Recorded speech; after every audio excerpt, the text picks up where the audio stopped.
On Good Friday, Jesus was brutally beaten and killed through the heartless and painful method of crucifixion. On the surface, this day represents suffering, abandonment, loss, and defeat, which begs the question, what is the good in Good Friday? Well, it's found in the view that the cross of Christ represents the gateway to Sunday and the beginning of change and hope. The English historian Thomas Fuller coined the phrase, "The darkest hour is just before the dawn," meaning things looked the very worst just before they were about to get better. When Jesus was crucified on Good Friday, it looked like things couldn't get any worse and that evil had won the day. But what really happened was that in that moment, the power of death, hopelessness, and fear were overcome. Through the actions of Jesus' death on the cross, we find the support of a suffering God, a God who fully identifies with our humanity, a God who seeks to transform our pain.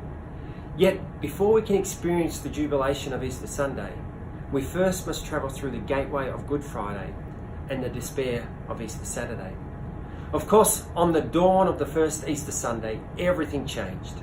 The crucified Jesus was no longer in a tomb. He was alive, resurrected from the dead.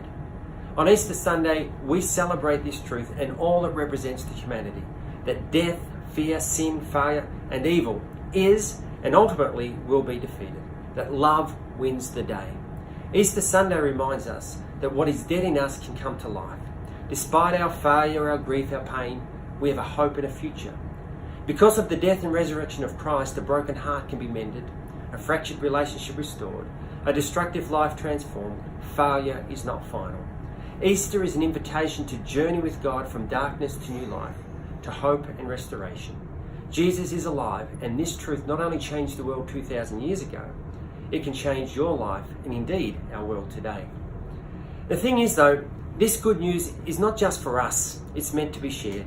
It's good news for all of humanity. The resurrected Jesus made this point clear to his disciples when he gave them the Great Commission in Matthew 28, to go and make disciples of all nations. And in Acts 1, when he told them that they would be his witnesses to the ends of the earth. The invitation we receive at Easter to journey from darkness to light extends beyond our individual salvation and our personal well-being to being Easter people. The theologian N.T. Wright puts it this way: Easter is about God's judgment, calling the world to account and setting up his new glorious creation of freedom and peace, summoning all people everywhere to live in this new world. Easter is about God's rich welcome to all humanity.